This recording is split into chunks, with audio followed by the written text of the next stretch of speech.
News first சக்தி TV பிரதான செய்திகளின் தலைப்புச் செய்திகள்.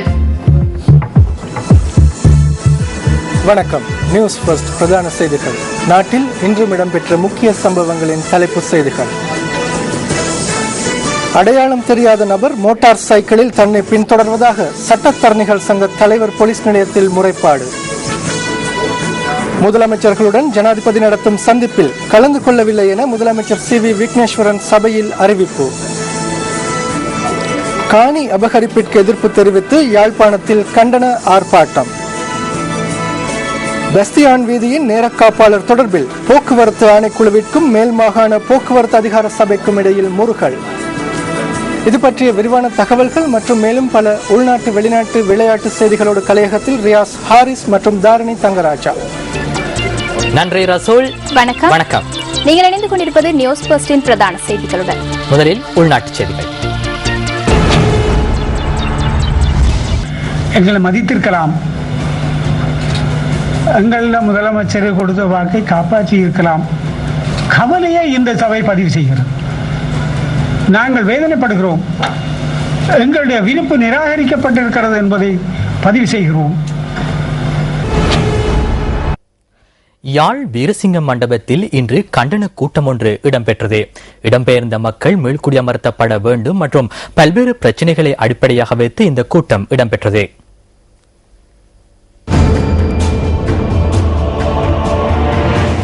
தமிழ் தேசிய கூட்டமைப்பு, தமிழ் தேசிய மக்கள் முன்னணி மற்றும் மேலும் பல கட்சிகள் இணைந்து இதனை முன்னெடுத்திருந்தன. யாழ் பஸ் நிலையத்திலிருந்து கச்சேரி வரை இந்த பேரணியை நடத்துவதற்கு ஏற்பாடாகியிருந்தது. எனினும் குறித்த பேரணிக்கு யாழ் போலீசார் நீதிமன்றத்தில் தடை உத்தரவு ஒன்றை பெற்றுக் கொண்டிருந்தனர். இதனால் சம்பந்தப்பட்ட அரசியல் கட்சிகள் யாழ் வீரசிங்க மண்டபத்தில் கூடி கண்டன கூட்டமாக இதனை நடத்தியிருந்தன. எல்லாம் விதண்டாவாதம், எல்லாம் வீண் பேச்சுகள். காங்கேசன்துறை துறைமுகத்தை பெருப்பிக்க வேண்டும் என்றால் ஒரு 1/4 கிலோமீட்டர் 1/2 கிலோமீட்டர் காணியை எடுக்கலாம். அதுக்கு மேல பெருப்பிக்கிறதுக்கு அங்க தேவையில்லை. இவ்வளவு 15 கிலோமீட்டர் கடற்கரை அவர்களுக்கு என்னத்துக்கு? இதுகளை இட்டு நாங்கள் கதைக்கிறோம், பேசுகிறோம், ஆனால் முடிவில்லை. இந்த எங்களுடைய மக்கள் அதனிக்க இந்தியன் ரோலர்களா, இந்திய இழுவை படகுகளால் மிகவும் துன்புறுகிறார்கள். அதாவது வலைகளை அறுக்கிறார்கள், கடல் வளத்தை சுரண்டுகிறார்கள். தமிழர்களுடைய உண்மையான பிரச்சனைகள் வெளியிலே செல்லக்கூடாது என்பதில் இலங்கை அரசு மிக கூடிய கவனங்களை செலுத்தி வந்திருக்கிறது.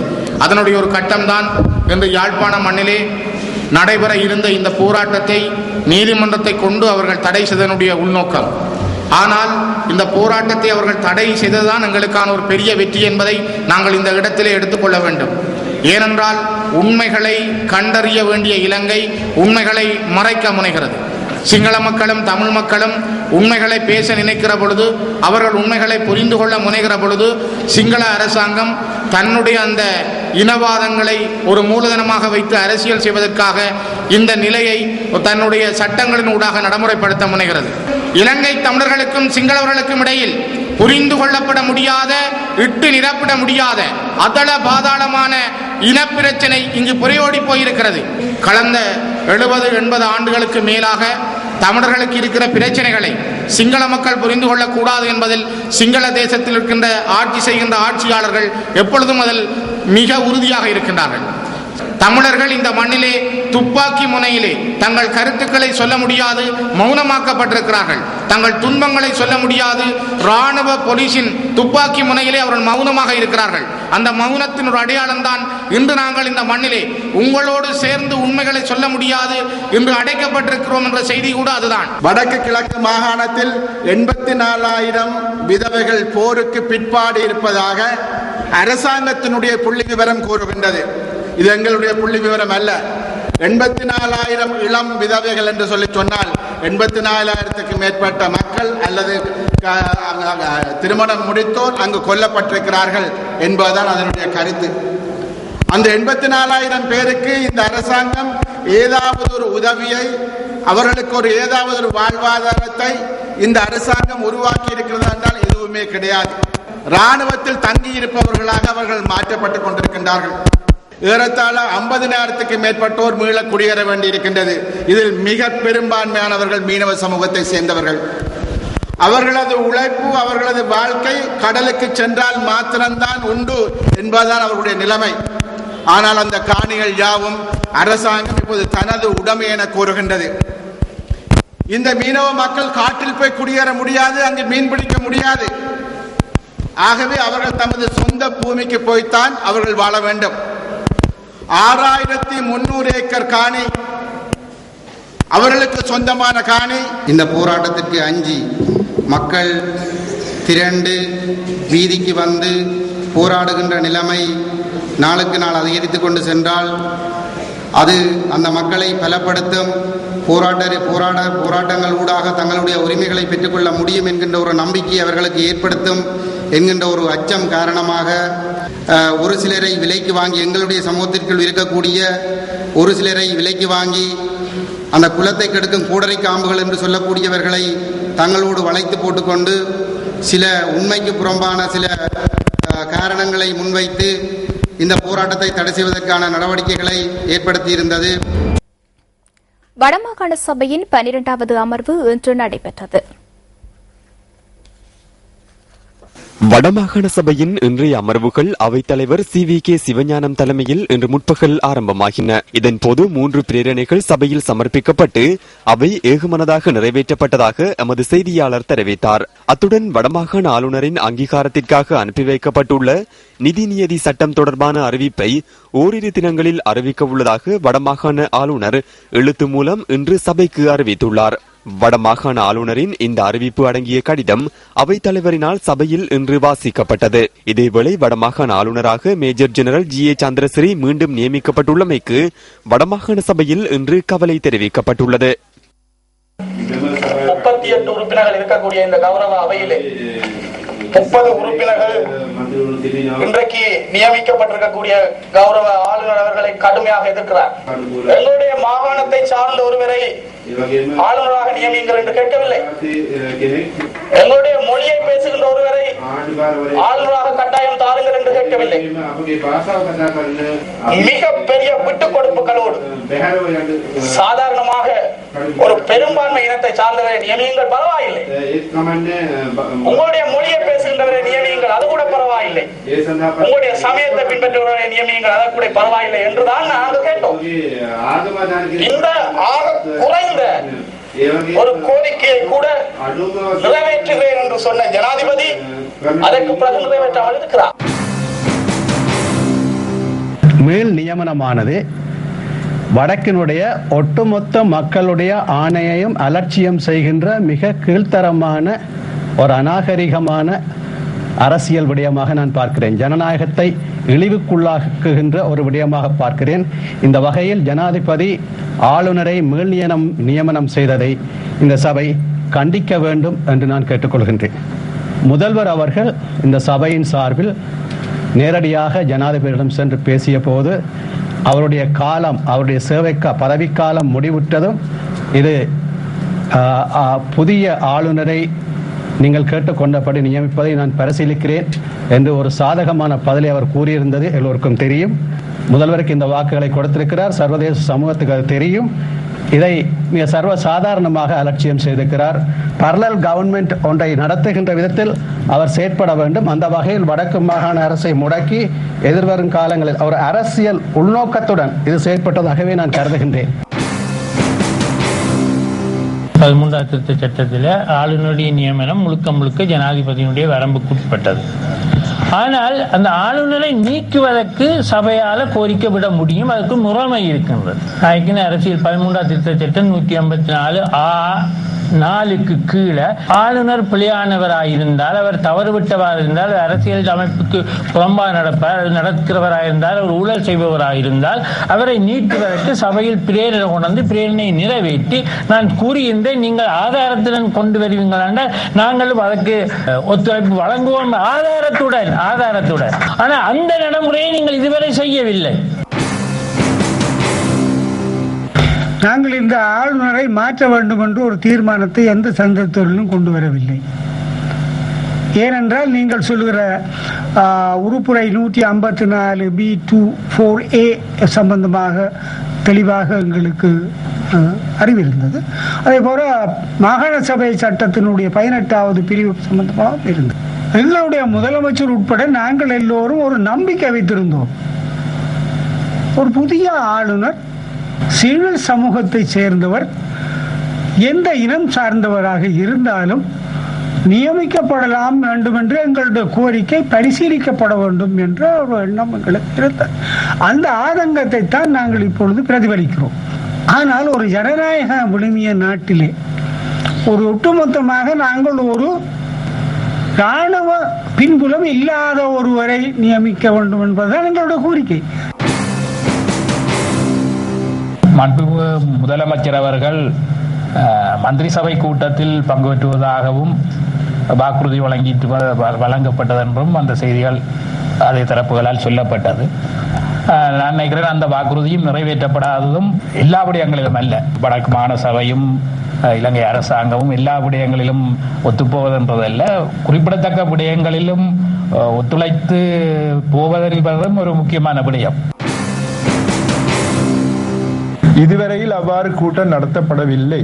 ஆகவே எனக்கு போக வேண்டிய ஒரு அத்தியாவசியம் எதுவும் எனக்கு இருக்கவில்லை. ஆனால் தற்பொழுது சென்ற வாரம் அவ்வாறு நடத்தப் போவதாகவும் எல்லா மாகாணங்களினுடைய முதலமைச்சர்களும் ஜனாதிபதி முன்னிலையில் ஒரு கூட்டத்துக்கு வருமாறு அழைக்கப்பட்டிருக்கின்றார்கள். முடியாமைக்கு வருந்துவதாக அவர்களுக்கு அறிவித்திருக்கின்றேன். ஆகவே எங்களுக்குள்ளே அது சம்பந்தமாக எந்த விதமான பிரச்சனைகளும் ஏற்படவில்லை. பல விதங்களிலே நாங்கள் ஒத்துப்போயிருக்கின்றோம். ஆனால் நாங்கள் குறிப்பிட்ட அந்த 10 விடயங்கள் ஜனவரி மாதம் 2ஆம் தேதி பேசப்பட்ட விஷயங்கள் 10லும் ஏதாவது ஒன்றிலாவது அவர்கள் தங்களுடைய ஏற்பை அனுசரணை தந்திருந்தால் எங்களுக்கு வசதியாக இருந்திருக்கும். நான் வசதி என்ற சொல்லைத்தான் பாவிக்கின்றேன். அது கூட செய்யவில்லை. ஆகவே நாங்கள் எங்களை பொறுத்தவரையிலே சில விஷயங்களை குறிப்பிட்டதே அல்லாமல் எதற்கும் நாங்கள் மாற்றாக எதுவும் செய்யவில்லை என்பதை எடுத்துக்கூட விரும்புகின்றேன். வடமாகாண சபையின் அடுத்த அமர்வு எதிர்வரும் மாதம் 5ஆம் திகதி நடைபெறவுள்ளதாக அவைத் தலைவரின் அறிவிப்புடன் இன்றைய சபை நடவடிக்கைகள் நிறைவடைந்தன. முல்லைத்தீவு பிரதேச அபிவிருத்தி குழு கூட்டங்கள் இன்று இடம்பெற்றன.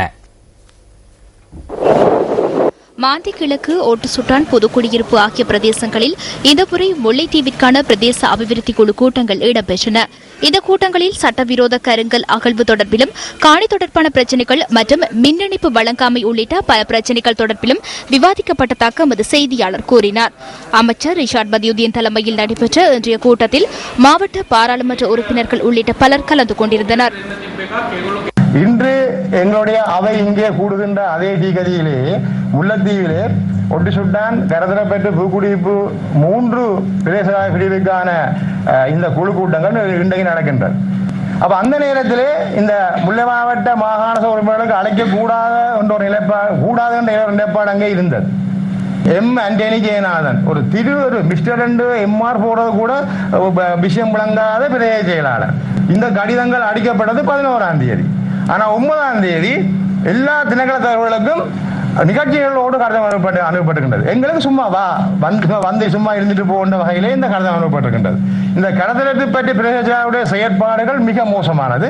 இந்த புதுக்குடி பிரதேச செயலாளர் எங்களுக்கு அறிவிக்கவே இல்லை. இதான் அடுத்தபடி ஒட்டுச்சுடான் பிரதேச செயலாளர் 13ஆம் தேதி அறிவிக்கிறார். கடத்தப்பட்டி பிரதேச செயலாளர் இந்த இனிஷியல் இல்லாத ஒரு கடிதத்தை அனுப்புகின்றார். முல்லைத்தீவு மாவட்ட அபிவிருத்தி குழு கூட்டம் தொடர்பில் வடமாகாண சபையில் தெரிவிக்கப்பட்ட கருத்தே அது. தேசிய மொழிகள் மற்றும் சமூக ஒருமைப்பாட்டு அமைச்சின் வடமாகாண மத்திய நிலையம் கிளிநொச்சியில் இன்று திறந்து வைக்கப்பட்டது. இந்த அலுவலகம் இன்று காலை 10:30 மணிக்கு திறந்து வைக்கப்பட்டது. நிகழ்வில் அமைச்சர் வாசுதேவ நாணயக்கார, பாராளுமன்ற உறுப்பினர் முருகேசு சந்திரகுமார், கிளிநொச்சி மாவட்ட அரசாங்க அதிபர் ரூபாவதி கேதீஸ்வரன், இந்திய உயரதிகாரி ராசமாணிக்கம், பிரதேச செயலாளர்கள், அமைச்சின் செயலாளர்கள், அரசு அதிகாரிகள் உள்ளிட்ட மேலும் பலர் கலந்து கொண்டனர். தேசிய மொழிகள் மற்றும் சமூக ஒருமைப்பாட்டு அமைச்சின் வடமாகாண மத்திய நிலையத்தின் ஊடாக வடமாகாணத்தில் உள்ள 5 மாவட்ட மக்களுக்கும் சேவையாற்றப்படும் என தெரிவிக்கப்பட்டுள்ளது. இதேவேளை சமூக சேவைகள் திணைக்களத்தின் ஏற்பாட்டில் கரைச்சி பிரதேச செயலகத்தில் சட்ட ஆவணங்களை பெற்றுக் கொள்வதற்கான நடமாடும் சேவை இன்று நடைபெற்றது. கிளிநொச்சி மாவட்டத்தில் யுத்தத்தில் தவறவிடப்பட்ட ஆவணங்கள், பழைய புதிய பதிவுகளை மேற்கொள்ளுதல் உட்பட அரசு ஆவணங்களை பெற்றுக்கொள்ளும் நோக்கில் இந்த நடமாடும் சேவை நடத்தப்பட்டது. செய்திகள் தொடர்கின்றன. அடையாளம் தெரியாத சிலர் மோட்டார் சைக்கிளில் தன்னை பின்தொடர்வதாக இலங்கை சட்டத்தரணிகள் சங்கத்தின் தலைவர் உப்புல் ஜெயசூரிய கருவாத்தோட்ட போலீஸ் நிலையத்தில் முறைப்பாடு செய்துள்ளார். உப்புல் ஜெயசூரிய போலீஸ் நிலையத்தில் முறைப்பாடு செய்துள்ளமையை போலீஸ் ஊடக பேச்சாளர் சிரேஷ்ட போலீஸ் அத்தியட்சர் அஜித் ரோஹன நியூஸ் ஃபர்ஸ்டுக்கு உறுதிப்படுத்தினார். குறித்த மோட்டார் சைக்கிளில் இருவர் இருந்தனர். அவர்கள் இருவரும் என்னை பின்தொடர்ந்தனர். அதன் பின்னர் நான் கோட்டையில் அரை மணித்தியாலத்தை கழித்தேன். அங்கும் அவர்கள் சுற்றித் தெரிந்தனர். அதன் பின்னர் நான் பிளவர் வீதிக்குள் பிரவேசித்தேன். அங்கும் அவர்கள் என்னை பின்தொடர்ந்தனர். பிளவர் வீதியில் அமைந்துள்ள நிறுவனம் ஒன்றிற்கு சென்றேன். அந்த நிறுவனத்திற்கு அருகிலும் அவர்கள் நின்றனர். இவர்கள் என்ன செய்கிறார்கள் என்பதனை நான் விழிப்புடன் பார்த்துக் கொண்டிருந்தேன். சுமார் 3 மணித்தியாலங்களை அவர்கள் அங்கு கழித்தனர். இந்த சம்பவம் தொடர்பில் கருவாத்தோட்ட போலீஸ் நிலையத்தில் முறைப்பாடு செய்தேன். உண்மையில் இது எனது பாதுகாப்புக்கு அச்சுறுத்தலாகும். திருகோணமலை மட்கோ முகமதியா நகரில் 1 வயது குழந்தை கடத்தப்பட்டு 1 வாரம் கடந்துள்ள போதிலும் குழந்தை பற்றிய தகவல்கள் தெரியவரவில்லை என குழந்தையின் பெற்றோர் தெரிவிக்கின்றனர். கடந்த 9ஆம் தேதி குழந்தை கடத்தப்பட்டதாக திருகோணமலை தலைமை போலீஸ் அலுவலகத்தில் முறைப்பாடு செய்துள்ளதாகவும் பெற்றோர் கூறினர். இம்மாதம் 9ஆம் தேதி குழந்தையுடன் வர்த்தக நிலையத்திற்கு சென்று வீடு திரும்பும் வழியில் முச்சக்கர வண்டியில் வந்த ஒருவர் குழந்தையை கடத்தி சென்றதாக குழந்தையின் தாய் குறிப்பிடுகின்றார். இதனை அடுத்து திருகோணமலை தலைமை போலீஸ் அலுவலகத்தில் இவர்கள் முறைப்பாடு செய்துள்ளனர். எனினும் இதுவரை தமது குழந்தை தொடர்பான எந்தவித தகவல்களும் கிடைக்கவில்லை என கூறும் பெற்றோர் பிள்ளையை கண்டுபிடிக்க உதவுமாறும் கேட்டுக் கொள்கின்றனர். இந்த பிள்ளை கூடி இந்த கிட்டத்தட்ட தான் ஹாஸ்பிட்டல்ல இருந்து டிக்கெட் வெட்டி கொண்டு இந்த பிள்ளை சோமிலா பிள்ளை மிச்சம் கத்தாத பிள்ளை இந்த பிள்ளை என்ன மாதிரி எனக்கு பிள்ளைய மட்டும் நீங்க எடுத்தாங்க. அந்த உதவியை மட்டும் நீங்க செஞ்சிருங்க. இந்த பிள்ளை இருக்குதான்னு ஒரு தகவலும் இல்லாம இருக்கு. இந்த விடயம் தொடர்பில் திருகோணமலை தலைமை போலீஸ் அலுவலகத்திடம் நாம் வினவினோம். சம்பவம் தொடர்பில் ஒருவர் கைது செய்யப்பட்டுள்ளதாகவும் அவரை நீதிமன்றத்தில் ஆஜர்படுத்த உள்ளதாகவும் அந்த அலுவலகத்தின் தலைமை போலீஸ் அதிகாரி கூறினார். குழந்தையை இதுவரை கண்டுபிடிக்க முடியவில்லை என கூறிய அவர் குழந்தையை கண்டுபிடிப்பதற்கான விசாரணைகள் இடம்பெறுவதாக கூறினார். அம்பாறை திருக்கோவில் பிரதேச செயலக பிரிவிலிருந்து வெளியேறிய மக்களை மீண்டும் அந்த பகுதிகளில் மீள்குடியமர்த்தும் வகையிலான அபிவிருத்தி பணிகள் இன்று ஆரம்பித்து வைக்கப்பட்டன. திருக்கோவில் பிரதேச செயலகத்துக்கு உட்பட்டு தங்கவேலாயுதபுரம் மற்றும் கஞ்சிக்குடிச்சாறு ஆகிய கிராமங்களிலிருந்து வெளியேறிய மக்களை மீள்குடியமர்த்தும் வகையிலேயே இந்த அபிவிருத்தி பணிகள் முன்னெடுக்கப்பட்டு வருவதாக எமது செய்தியாளர் தெரிவித்தார். புனர்வாழ்வு மற்றும் சிறைச்சாலைகள் மறுசீரமைப்பு அமைச்சர் சந்திரசிறி கஜதிரவின் தலைமையில் நடைபெற்ற இந்த நிகழ்வுக்கு பாராளுமன்ற உறுப்பினர்கள் உள்ளிட்ட மேலும் பலர் கலந்து கொண்டிருந்தனர். தங்கவேலாயுதபுரத்துக்கான பஸ் சேவை, கோயிலுக்கான அடிக்கல் நாட்டும் வைபவம், வீடமைப்பு திட்டங்கள், காணி உறுதிப்பத்திரங்கள் உள்ளிட்ட மேலும் பல்வேறு பணிகள் இதன்போது முன்னெடுக்கப்பட்டதாக எமது செய்தியாளர் குறிப்பிட்டார். 44.5 மில்லியன் ரூபாய் நிதி ஒதுக்கீட்டின் கீழ் இந்த அபிவிருத்தி பணிகள் முன்னெடுக்கப்படுவதாகவும் அவர் தெரிவித்தார். மாகாண சபை தேர்தல் குறித்து வெளியான கருத்துக்கள் அடுத்து.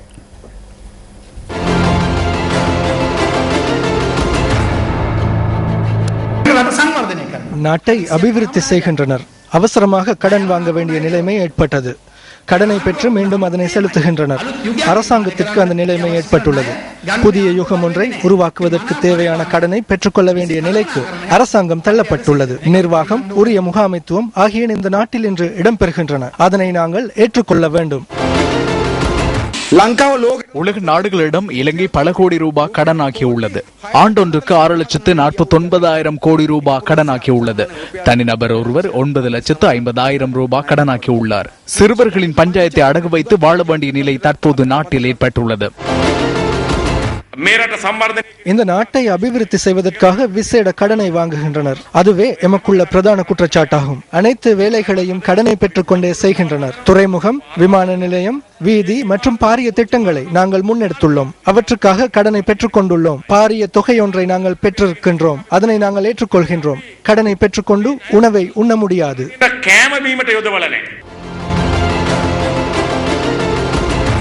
வன்னி மாவட்டத்தில் நிலவும் வறட்சியினால் மக்கள் பெரும் அசௌகரியங்களுக்கு முகம் கொடுத்து வருகின்றனர். வவுனியா மாவட்ட விவசாயிகள் வறட்சியினால் பெரும் பாதிப்புக்குள்ளாகியுள்ளனர். கடும் வறட்சி காரணமாக வவுனியா மாவட்டத்தில் உள்ள குளங்கள் வற்றி காணப்படுகின்றன. இதனால் விவசாயிகள் கடுமையாக பாதிக்கப்பட்டுள்ளனர். அத்துடன் கால்நடைகள் குடிநீரின்றி அவதியுறுகின்றன. கிணறுகள் வற்றி போயிருக்கும் நிலையில் மக்கள் தமது குடிநீரை பெற்றுக் கொள்வதில் பெரும் இடர்பாடுகளை எதிர்கொண்டு வருகின்றனர். வவுனியா மாவட்டத்தில் மாத்திரம் 20,000 ஏக்கர் வயல் நிலங்கள் பாதிக்கப்பட்டுள்ளன. போதிய மழையின்மையினால் பெரும்போக பயிற்சியை செய்ய முடியாது போன நிலையில் வறட்சி காரணமாக தற்போது சிறுபோக பயிற்சியையும் செய்ய முடியாத நிலை ஏற்பட்டுள்ளது. தண்ணி இல்ல, மழை இல்ல, காத்து, மழை இல்ல, தண்ணியும் இல்ல, வயல் செய்ய இயலாது, குளத்துல தண்ணியும் இல்ல. இப்ப நாங்க போட்ட தோட்டங்கள்ல மிளகாண்டு கத்தரிக்கண்டெல்லாம் கொஞ்சம் தண்ணி இல்லாம காயுது. இருக்கிற விவசாயத்தையாவது காப்பாத்தி எடுக்கிறோன்னு பாக்குறோம். என்றாலும் மழையும் இல்லாத வண்ணம் இருக்கின்றது. விவசாயம் செய்ய சரியான கஷ்டமா இருக்கிறது. சனங்கள் சரியான கஷ்டத்தில் இருக்கின்றது. வவுனியா வடக்கு பிரதேச செயலக பிரிவில் பாரிய குளங்களை தவிர சிறிய குளங்களை நம்பி விவசாய நடவடிக்கைகளில் ஈடுபடும் விவசாயிகள் முற்றாக சிறுபோக பயிற்சிகையில் ஈடுபடவில்லை என்கின்றனர்.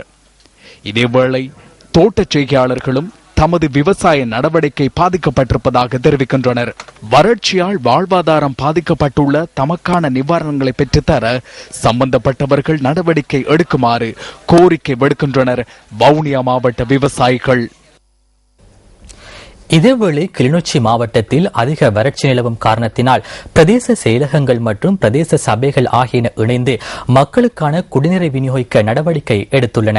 கிளிநொச்சி மாவட்ட மக்களின் குடிநீர் தேவைக்காக நாளொன்றுக்கு 3,91,350 லிட்டர் குடிநீர் விநியோகிக்கப்படுவதாக கிளிநொச்சி மாவட்ட அரசாங்க அதிபர் தெரிவித்துள்ளார். லிட்டர் ஒன்றுக்கு 50% எரிபொருள் செலவாக அனர்த்த முகாமைத்துவ அமைச்சு வழங்குவதாகவும் அவர் தெரிவித்துள்ளார். இந்த திட்டத்தின் கீழ் கிளிநொச்சி மாவட்டத்தில் உள்ள 95 கிராம சேவையாளர் பிரிவில் 60 கிராம சேவையாளர் பிரிவுக்கு குடிநீர் வழங்கப்படுவதாகவும் அவர் தெரிவித்துள்ளார்.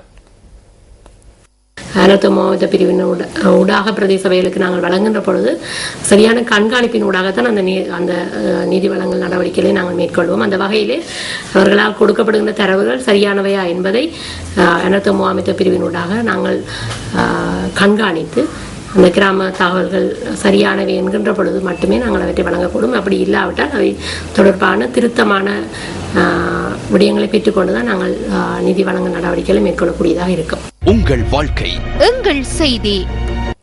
வெஸ்டியன் மாவட்டத்தில் பஸ் தரிப்பிடத்தின் நேர சூசி தொடர்பில் போக்குவரத்து ஆணைக்குழுவிற்கும் மாகாண பயணிகள் போக்குவரத்து அதிகார சபைக்கும் இடையில் முரண்பாடுகள் ஏற்பட்டுள்ளன. அதன் காரணமாக போக்குவரத்து ஆணைக்குழு வெஸ்டியன் மாவட்டத்தில் தமது ஊழியர்களை ஈடுபடுத்த தீர்மானித்துள்ளது.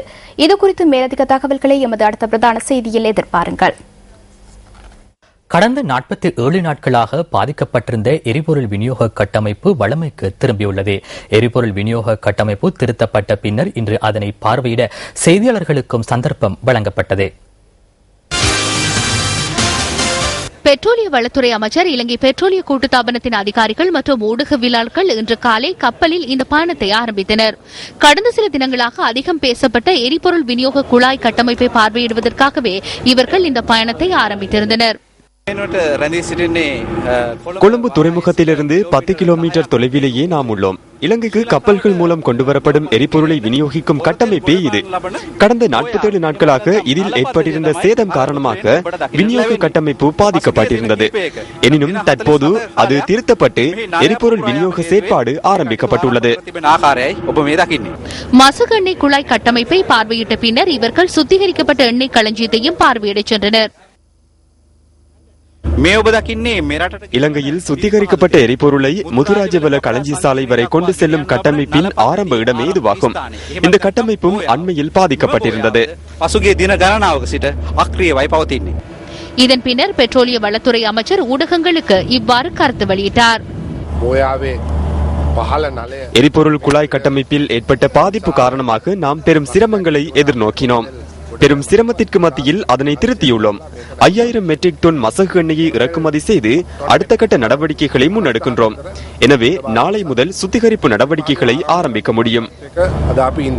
இதற்காக 12 வருடம் பழமையான குழாய் பயன்படுத்தப்பட்டுள்ளமை தொடர்பில் ஊடகவியலாளர்கள் இதன்போது அமைச்சரிடம் கேள்வி எழுப்பினர். இங்கு மேல் பகுதியிலும் கீழ் பகுதியிலும் குழாய் கட்டமைப்புகள் உள்ளன. மேல் பகுதியில் உள்ள குழாய் சிறந்த முறையில் செயற்படுகின்றது. அதற்கு பொறியியலாளர்கள் எமக்கு உறுதி வழங்கியுள்ளனர். எனவே அது குறித்து எமக்கு பிரச்சனைகள் ஏற்படாது. மீண்டும் அவ்வாறான நிலைமை ஏற்படாது. இன்னும் 1.5 மாதத்தில் புதிய குழாய் கட்டமைப்பு நமக்கு கிடைக்கும். எனவே எமது செயற்பாடுகளுக்கு இடையூறுகள் ஏற்பட மாட்டாது. எரிபொருள் குழாய் கட்டமைப்பில் ஏற்பட்ட சேதம் காரணமாக நாட்டிற்குள் எரிபொருள் விநியோகத்திற்கு பாதிப்பு ஏற்படவில்லையா என்று ஊடகவியலாளர்கள் இங்கு கேள்வி எழுப்பினர். எரிபொருளுக்கு தட்டுப்பாடு என பலரும் கூறினர். எனினும் எந்தவித பிரச்சனையும் ஏற்படவில்லை. குறிப்பாக லோ சல்பர் மற்றும் ஹை சல்பர் என்பவற்றுக்கு பிரச்சனைகள் ஏற்பட்டன. மின்சார சபையும் கலந்துரையாடி அதனை எம்மால் தீர்த்துக் கொள்ள முடிந்தது. டீசலுக்கு எந்தவித தட்டுப்பாடும் ஏற்படவில்லை.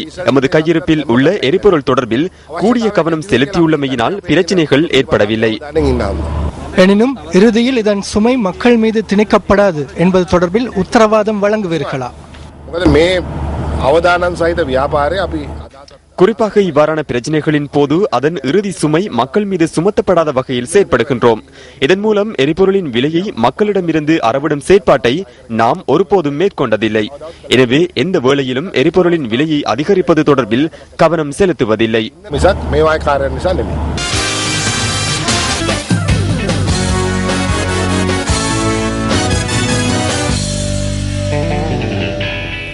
சிரேஷ்ட வீரர்கள் ஓய்வு பெறும்போது அந்த சவால்களை ஏற்றுக்கொள்ள புதுமுக வீரர்கள் தயாராக வேண்டும் என்று இலங்கை கிரிக்கெட் அணித் தலைவர் ஏஞ்சலோ மேத்யூஸ் கூறுகின்றார்.